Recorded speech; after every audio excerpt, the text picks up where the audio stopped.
Welcome to Strip Cover Look, where we squeeze the bigger picture out of literature. I am Adrian Fort, and we are here for part 10 of a 15-part series as we haunt room by room through The Shining by Stephen King. This video is over chapters 34 through 37, pages 417 through 453. So let's get into it. What happened in this collection of chapters? Chapter 34, titled The Hedges. Just after Thanksgiving, Danny is out in the playground playing in the snow, fooling about in the snow, and he decides to burrow under the snow, and while submerged there, he catches a hint of the creepy Crawley, and spooks himself out. And it is a mad dash to burrow himself out of the formerly burrowed into snow.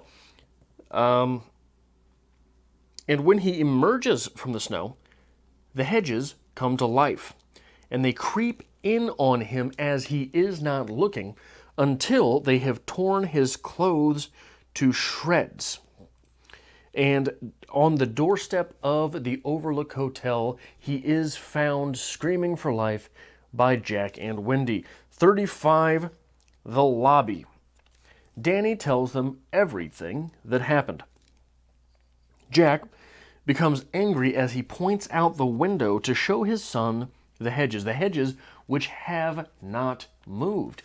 But we, the reader, know a little something about Jack and those hedges. And it turns out Danny knows that as well. He looks into his father's mind and sees it, and this argument ends as Jack slaps the hell out of Danny. Shortly thereafter, he is forgiven by Wendy, but we have some hint that Wendy is merely trying to survive. Some hint that no, it's not okay that he did what he did, but we're stuck here, so don't piss the crazy guy off. Try to survive. Survival horror, if you will. Chapter 36, titled The Elevator.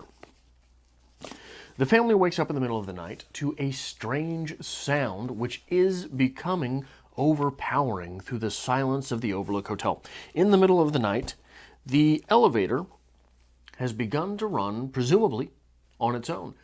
Jack decides in the middle of the night, as his wife is clutching to his arm and his son is freaking out, well, might as well go check it out. Wendy says, no, you're not. Jack says, hey, it's my job. So Wendy says, we're coming too, and she doesn't move. Danny does, and she figures she'd better catch up. They follow Jack as he insists that it is just a short circuit, despite the fact that while they are trekking down the hall towards the elevator, all of them, every single one of them, is hearing things which they cannot explain. There is a bit of communication between Danny and Wendy that this is the case, and Jack, I think it is just assumed by the other two that, yeah, he's crazy as hell at this point.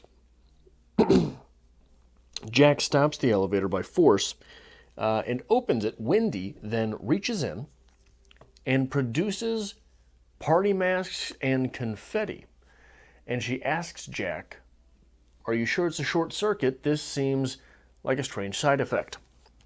In chapter 37, titled The Ballroom, Danny is alone in the ballroom, and he has another one of his events, while weird stuff is also happening. He sees an apparition of Halloran. He sees an apparition of Halloran in the middle of all of this chaos, and remembering Halloran's words, Danny calls out to him to help. Also, red rum is murder. So, what are the talking points, for this collection of chapters? It is, I don't have a whole lot of talking points here, and it strikes me because of two of the things that we're going to talk about in a little bit. But the very first thing I want to get out of the way, chapters 34 and 35. Herein, the Hedges attack Danny. After this, Jack chooses the side of the Overlook Hotel. It is in an argument with Danny that this happens. It is in an argument with his wife that this happens. But it is an argument over the hedges at the Overlook Hotel that this happens. These hedges represent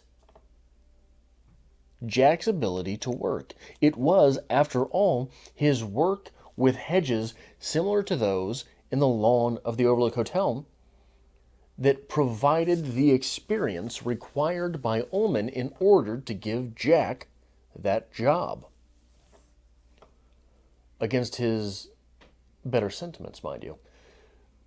And when that work is questioned, in essence, by Danny and by his wife, those hedges being in question, those hedges being his link to the hotel, those hedges being his work as it pertains to the Overlook Hotel, when these things are questioned, he has a violent outburst. Not only that, that violent outburst is preceded by Jack's siding with the Overlook Hotel over his wife and son. This is a strange metaphor for a man choosing his work over his family.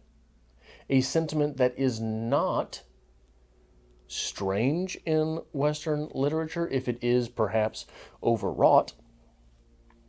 But this is a very clear and metaphorical, not necessarily intentional, but when we're reading the novel on this level, metaphorical nod to that sentiment.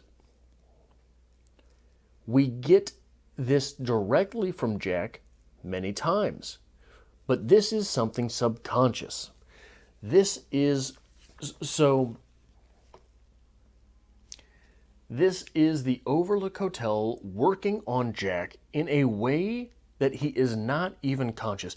And it is predominantly by the subconscious that we work. There has been at least 2, I believe, possibly more, references to Freud already in this novel. Jack, in his what would probably be described popularly as mansplaining sessions with his wife as they lay in bed, normally post-coitally. Post-coitally. Jesus, I can't even get it out. And during those sessions, he has brought up Freud, I believe, at least twice. And that is pointing to the subconscious's effect on our actions. One of the metaphors for explaining Freud's work is that the individual and the individual's actions are like a person bobbing in the sea in the middle of a storm. That's the individual. That's how helpless we are on a day-to-day basis. That is how clueless we sort of are on a day-to-day basis. That is our life on a day-to-day basis. And it feels that way sometimes, doesn't it? When you struggle to wake up on time for work and you've got to skip a couple of the things you normally do in the morning, like eating, in order to get to work on time, things like that. We feel helpless in our own actions and in our own world on a day-to-day basis. Often, I think. Most people do, anyway. Myself included, for sure. The subconscious in this metaphor is another person swimming along and trying to dunk the individual underwater. This is how our subconscious directs our actions and screws us over, and this is the id of things that doesn't necessarily have our best interests in mind. It just wants to do what it wants to do. Baby, it wants to be in control. That's the id. That is the subconscious. And it is interesting in this way to examine the actions of Jack as his superego. I am a provider for my son and my wife, I am a moral man, gets subverted by the id. I really like what's going on in this hotel. And the id is being directly impacted by the hotel itself. Moving past that, I thought that chapter 36 with the elevator was the best chapter of the novel so far. There was tension, there was character, there was some spooky stuff going on, and it was palpable. It was nearly tangible. In fact, for Wendy, it was tangible. This is... Now look, when we're looking back on chapter 34 with the Hedges, maybe Danny, when crawling around under all that ice, really did tear up his clothes. And it was simply hallucinations that drove him into the extreme horror that he had been in, and the physical damage done was by that ice, perhaps. There is the question of the hose in the hallway falling off. There is the question of room 217 and all the spooky things going on, or all the things in 217 simply going on because they have been suggested to be so. But in chapter 36 with the elevator, we have our first physical manifestations, our first actual tangible evidence of haunting. Unless there's just a bunch of other people running around in the hotel. There's no way the Torrance family can search the whole hotel all at once. And which would be more terrifying? This is, to me, the best part of this chapter. There was briefly introduced the idea that maybe there's someone else in the hotel with room 217. If you believe Danny and all of his words in that situation, maybe there's someone else running around. But it's easy to write off, isn't it? It is quickly subverted, isn't it? However, in this chapter, it becomes apparent that either there are spookies running around, able to manifest things physically, able to run the elevator, able to create party masks and confetti, etc., able to communicate with all three of this party at the same time, or there's just a bunch of other people living in the hotel, and it's all of these active imaginations that are making these people hear things, and those other people, they're having a merry old time, aren't they? But which would be more frightening? Put yourself in a building that big. You've got to sleep there. You've got to eat there. You're living in that building. And no, there is no searching that entire place, is there? It's a big old building. Is it more scary that there are ghosts haunting around? There are hauntings, there are apparitions, which might or might not be able to hurt you, which might or might not play along with safe spaces, which might or might not be able to harm someone who is as gifted in The Shining as is Danny? Or is it more terrifying that there's actual other people running around? Something, one of the two is going on. We know that at this point. We know that at this point. And if there are other people running around, other actual people living in this hotel at the same time, while it's supposed to be closed for the season, who are they? We know the nefarious history of this hotel, the nefarious ownership, current ownership of this hotel. So who might these people be if they are there? And which would be scarier? I'm not sure. I'm really not. But it is one hell of a trick.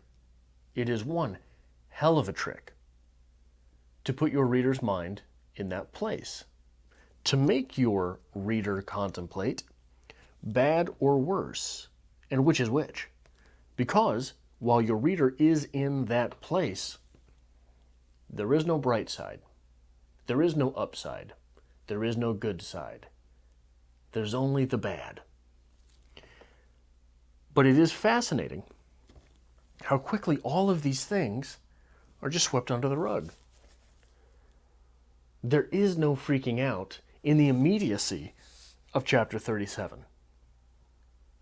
Everything's just come to pass. And this is, I believe, about a week later. 4 days, a week later. So, what's going on there? Is the blanket of the Overlook Hotel's own subconscious laying heavily on these people and making them sweep these things under the rug? Now, it's interesting to me that what is, I think, undoubtedly the best chapter in this book, The Elevator, is followed immediately by what appears to be a pretty bad chapter. Confusingly written, loosely worded, sort of nebulous in what is actually going on, and that is the ballroom.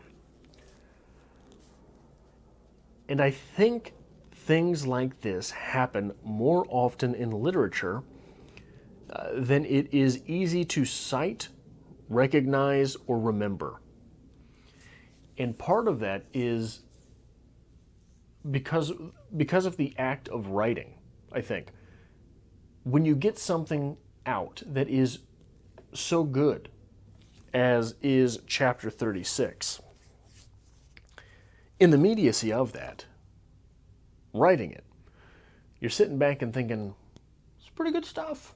Like that, like what's going on there. But you know, well, the story doesn't end here. I've got to keep going. So you do. But it's like that Flintstones car. You've got to paddle your feet a little bit first before you get it going.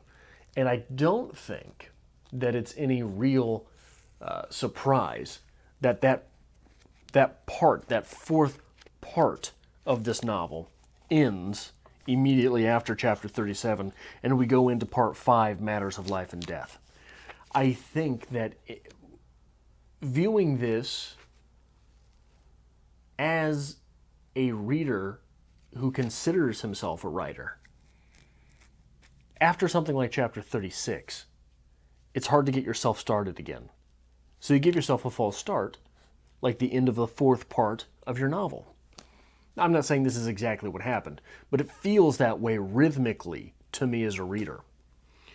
And I think I'm willing to bet, just while still sitting in the shade of these shadows, of these chapters, sitting in the shade of these chapters, that if I were to pick the rest of my books off these shelves, and go back over some of the highlighted favorite paragraphs that I've got throughout these books, in the immediacy of those paragraphs would be a pretty dull to bad paragraph. I'm willing to bet that. I will have to test that after I'm done filming here. But it is, while this is a seemingly hodgepodge collection of chapters, it does end with something important, and that is Danny's calling out to Halloran. Please, Dick, come now. It's a weird phrase, but it happens from time to time. And Danny sends this message out despite the fact that there have been events which are clearly more imminently threatening than what's going on right in this chapter. So I'm interested to see. I don't remember exactly where it goes after this point. It's been a long time since I've read this, and it is nearly 700 pages. So I don't think that it is all that surprising that I don't remember exactly what happens, what happens next, what comes immediately after this point in the novel. But I'm interested in seeing, and again, I've read this before, but I'm interested in seeing where this part 5 starts from a rhythm standpoint, if that makes any sense. Where this part 5 starts in the aftermath of chapter 36's high and chapter 37's low. And if you think that chapter 37 was better than I am giving it credit for, by all means let me know. It just seems to me that it was an underwhelming chapter and pretty confusing to me as a reader. But that is all that I have for this, the 10th episode in a 15-part series going through Stephen King's The Shining. And I hope to see you back here next week for episode 11, chapters 38 through 42, pages 454 through 503. We're coming to a close. We are creeping up on the end of this novel, and I hope you are along for that ride.